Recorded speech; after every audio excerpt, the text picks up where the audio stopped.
Thanks for checking out the Brad and John Show podcast. This segment of the show is brought to you by John Combest's book, Stalking, Harassment, Internet Trolling, A Guide to Recovering and Rebuilding After Online Attacks.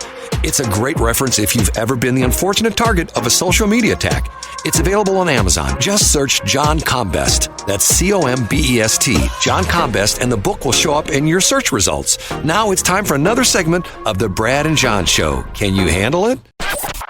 It's me, Egbert, once again. I'm the new owner of this station. I went out and hired the best talk radio consultant, Jeff Allen from News Talk STL, and told him to hire the worst talent he could find. Jeff did exactly as I told him. Ladies and gentlemen, here are Brad and John. It is us, and we're back, segment 3, as we call it, segment C, as we refer to it, and this is either version, John and I have this different system. This is either show number 162, segment number 386, our YouTube video number 593, right? It's our 124th episode. I'm not sure. Let me look on our Instagram page. After I'll do our Instagram post for yesterday once the audio gets up. Today is our 124th show, Brad. And yesterday should be up by now, by the way. I don't know if I told you that or not, but it's. Oh no, that's great. Awesome. Yeah, I put it up earlier. I didn't see it on YouTube this morning. Well, I had some problems yesterday, but that's a whole nother story. Okay, a couple different things in my memory bank of things we didn't talk about last week. The thing that's gotten a lot of play in the St. Louis area, all around the state, but specifically in the St. Louis area, is the expired temp tags. I don't know if you... Yes, this is fantastic. St. Louis City is now a loan operator, I guess, Brad? What's interesting... Is Tashara Jones setting up like a payday loan thing? Is she going to have a storefront?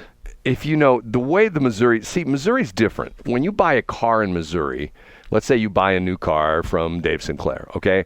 They give you a little paperwork bundle that's got all the stuff in it. It's got the application for, title, all that kind of stuff, and it's got the manufacturer certificate, all that kind of stuff. And then you take that down, and they put the temp tags in your car. Then you take that down to your local DMV, DOR office, whatever you want to call it, and then you pay the sales tax, and you get your license plates. You pay for your license plates. Okay, well... Super efficient. It's all super efficient, right, Brad? Yeah, no, not at all. Okay, so that's why I go to Jefferson City whenever I have to do this, because they're very good when you actually go to the official DOR office in the Truman State Office Building. Right. They are very good about that. Okay, so what happens is a lot of people get the temp tags, and then they say, I'm not going to pay that. I'm not going to get license plates because I have to pay the sales tax. So they don't pay the sales tax. So I don't know. You're an Instagram guy. I'm more of a Facebook guy. There's probably not a day that doesn't go by that somebody posts a picture of like somebody driving around in temp tags, and they're like 3 years old. Yeah, Charlie Brennan does that all the time. Right, and it's to the point where it's like, don't they ever get pulled over? Now, myself, in my history of owning cars, I have twice, and I can't remember what month it was, but let's say it's May, and let's say my license plates were May plates. I got pulled over on June 1st because expired plates. Now, and I even said to the officer, one day, well, it's the law's the law, and your plates expired in May, and today's June, so you get a ticket. How are these people driving around with temp plates that are 2 and 3 years old? How does that happen? Yeah, I have no idea. And I remember during COVID, there was a period of time where I was within... let's say hypothetically I had to renew them on June 1st, and twice within 3 weeks, I got pulled over in West St. Louis County twice, and I was able to, and I said, hey, listen, I had, Brad, the paperwork in my glove box, and I showed it to the officers that pulled me over. And I said, listen, and this was during COVID, so during all the COVID restrictions, and you could only make appointments and whatever. And both times the cops were like, okay, that's cool. Just like get it done as soon as you can. But Brad, I got pulled over twice in 3 weeks in West County. Right, I know. I mean, and how are these people getting away with it? Now, the crazy part of this is, and that's the thing we wanted to talk about, was the fact that, was it last week, Tashara Jones comes out and says, yeah, they can, you know what, we'll help you out. We'll pay it for you. Right. I'm going like, okay. No. $350,000 the city set aside, Brad, which, by the way, the city's just swimming in money. They have more police officers than they know what to do with. So let's create a loan program for scofflaws. Well, the problem with that is I wouldn't have as much resistance to the fact that the city helping these people out if the money came out of the Rams fund, you know what I mean? Which I do know. which they're just sitting on anyway. You know, it's like that's money from heaven that they, well, I mean, who'd ever thought they'd get didn't the city get like $500 million or something like that? Yeah. Who would ever thought that, that would happen? I mean, if you would have told me, hey, Stan Kroenke's left such a bad taste in the mouth of people. The city and the county and who else? Somebody else. Maybe it was the Metro East people. They all hired this law firm, and when the law firm came out with they did it on a contingency basis, so they ended up making $200 million or some crazy number like that. They made enough. Now in the Post-Dispatch story, so Austin Hugelet, who's a really, really good reporter at the Post, wrote the story, and he quoted Dave Stokes, who's with the Show Me Institute. And Dave Stokes is about this. First of all, Dave says that people who can't register their cars because they can't afford to pay the sales taxes should just buy cheaper cars. So Stokes' quote is, this seems crazy, he said. Taxpayers are going to loan tax dollars to other people to pay their taxes. And then his final quote is, I would expect a very small number of these loans to be paid back. Like, you think? Well, yeah, right. They're not going to pay them back. Now, okay, you follow the legislation. Did Missouri pass this where you now pay your sales tax at the dealership? Or was that not passed? That's a great question. I don't know if that passed, Brad. That's a good question. I can look that up. Maybe we can talk about it tomorrow. I don't know the answer to that. Because in some states, when you go to the dealership, they do all that at the dealership. Yes. And it's sort of interesting. In some states, I think this is still the way it is in California, the plates stay with the car. That when you sell the car, the plates stay with it, and the new owner registers. The reason I know this is sort of like nerd kind of stuff, that one of the things that has gotten to be very, very valuable in the California culture is the original California license plates for years and years and years and years were black with yellow letters. And they were only 3-digit plates. Now California's gone to 10 digits or some crazy thing like that. We only have 6 in the state of Missouri. But some of these guys who collect specifically some of the more exotic or semi-exotic cars, the exotics would be the Lambos and the Ferraris. The semi-exotic would be like the, some of the high-end BMWs, for sure the Porsches and things like that. The real part that makes it valuable is you get the original black and gold license plates. Oh, nice. So in other words, when you're showing your 1969 Porsche 911, it has the original black and gold license plates on it, which has essentially been on it since the car essentially was licensed, originally manufactured and bought and licensed in the state of California. So some states do that. Matter of fact, when they talk about this in some ads, if you travel, you will hear on car dealer ads on the radio or on TV, if you're watching the newspaper online or stuff like that, there'll be something about tags, license tags, and what? It's 3 things. Some there are not included. In other words, they're going, you can buy this new car for only $29,995. License tag and temp tags and whatever, not included. Okay, so I thought Missouri was trying to do that. They did. And sorry to interrupt, but Governor Parsons signed that bill last July. So you were right about, Brad. That passed last session, and the governor signed it last July. So now when you buy a car, and when is it effective? I don't think it's effective yet, is it? Yeah, I think so. I think it probably would have started last August 1st or would have started January 1st this year. So now when you buy a car, you pay for it at the dealership and you pay your sales tax at the dealership, correct? Correct. That's correct. And then the dealership essentially sends that money, hopefully they send that money to the state. So, but you still have to go to the license bureau to get your license plates, right? That's correct. Yeah. Okay. The crazy thing about this is just like John said, the city's going, and you know what, to a certain extent, I do understand that there are some people that, and I will tell you this right up front. I'm a guy who drives older cars, okay? I have one right now that I'm so frustrated with because it's essentially inoperable because of literally a 99-cent part. And what's gotten more and more interesting about this is this started with the farmers. The farmers have this big thing called right to repair. And if yeah. you know most farmers can fix anything. I mean, the farmers' kids, if you find somebody who grew up on the farm, they can weld, they can fix diesel engines, they can do all this kind of crazy stuff. But the problem that started happening with John Deere specifically is that a lot of these parts on tractors started being integrated into a onboard computer system. And if you had a module that goes back, you couldn't go to the dealership and buy one, and you couldn't go to like Napa and buy a replacement part for it. You actually had to have the dealership send their repair guy out to fix it. And this is starting to happen in cars.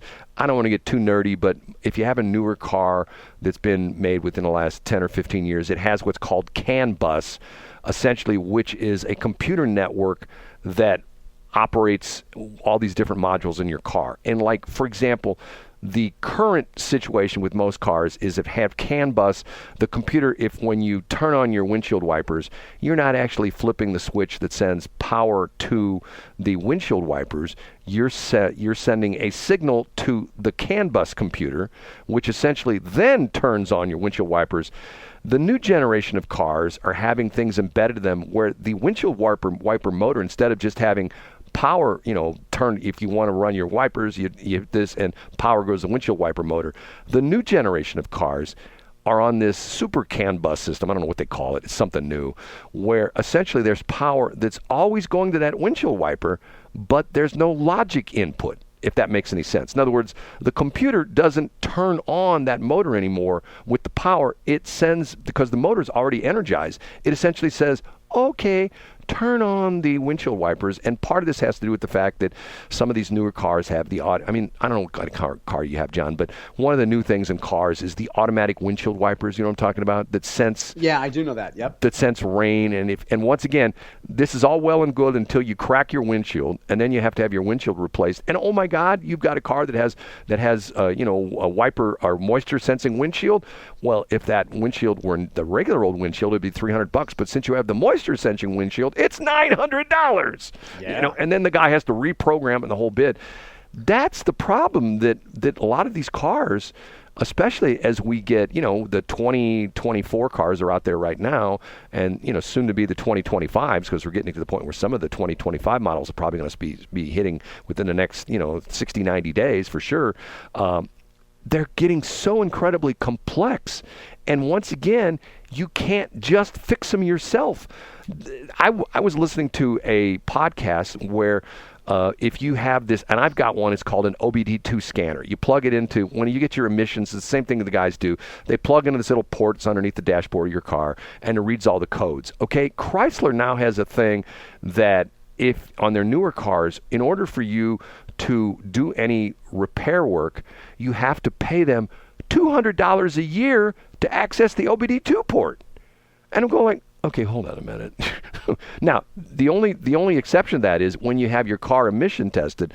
Oh, that's free, because they've got some special software that when the emissions guys plug into your car computer, it reads the codes, and that's okay. But if like all of a sudden if your car has a check engine light on and you go down to AutoZone and go, hey, I got a check engine light, and the guy comes out with a scanner. Oh, sir, there's a problem. I can't scan your codes because you'll have to pay Chrysler $200. I'm going, okay, we're heading the wrong way with technology. Get what I'm saying? Yeah, I get exactly what you're saying. By the way, the right to repair bill in the Missouri legislature once again did not pass. It's sponsored by a guy named Barry Hovis, who's from Cape Girardeau County, Whitewater down in Cape Girardeau County. Not to be confused with Hillary Clinton's Whitewater.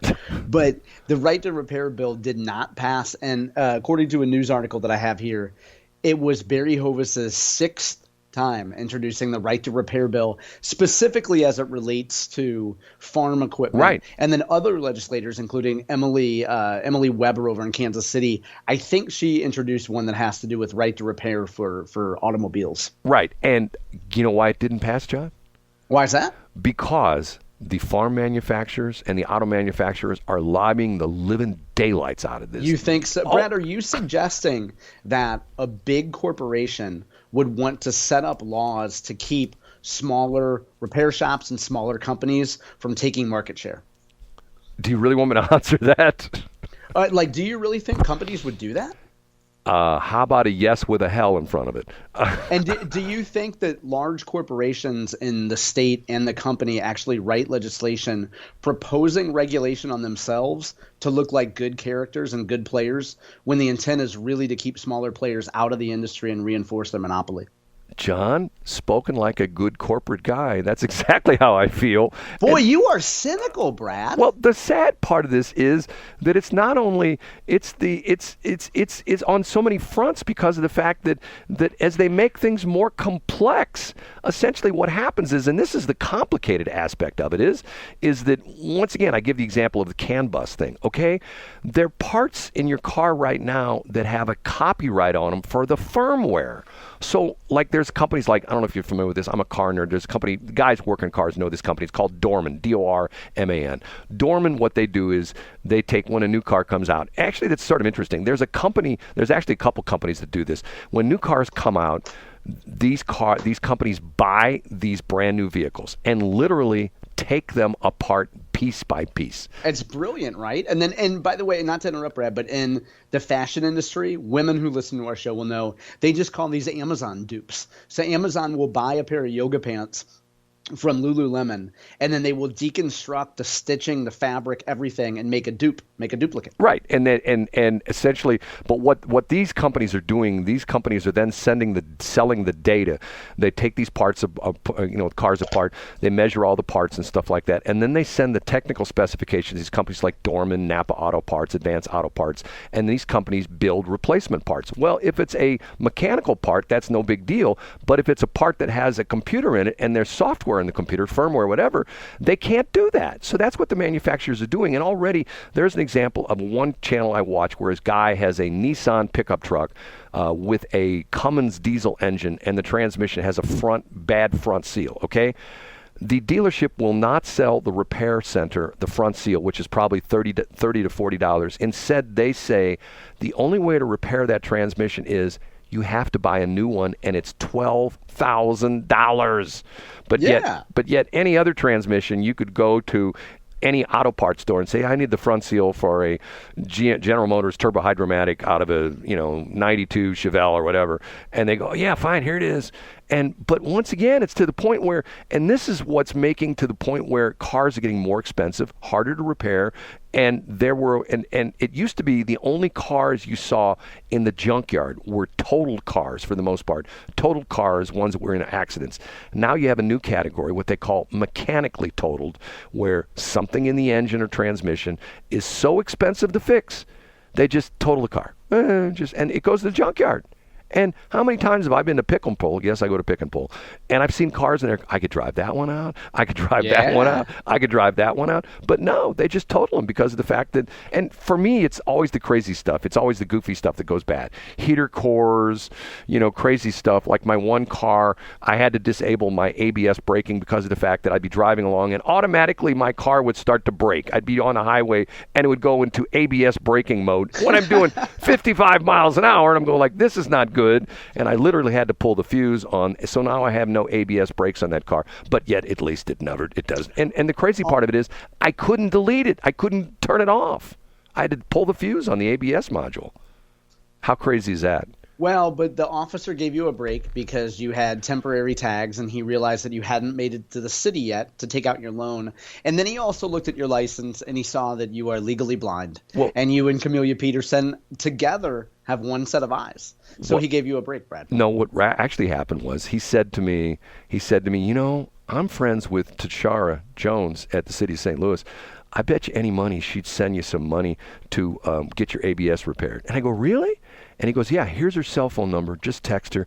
She'll PayPal or Zelle you back, and you'll at a reasonable interest rate too. Right, you'll be good to go. John, thank you very much. It's been a great day. It was another pleasure, Brad, and we will see you tomorrow. And tomorrow is Hump Day. And John, I have to tell you, you always make my day better. Oh, you do too, Brad. Thanks for checking out the Brad and John Show podcast. This segment of the show is brought to you by John Combest's book, Stalking, Harassment, Internet Trolling, A Guide to Recovering and Rebuilding After Online Attacks. It's a great reference if you've ever been the unfortunate target of a social media attack. It's available on Amazon. Just search John Combest. That's C-O-M-B-E-S-T, John Combest, and the book will show up in your search results. Now it's time for another segment of the Brad and John Show. Can you handle it?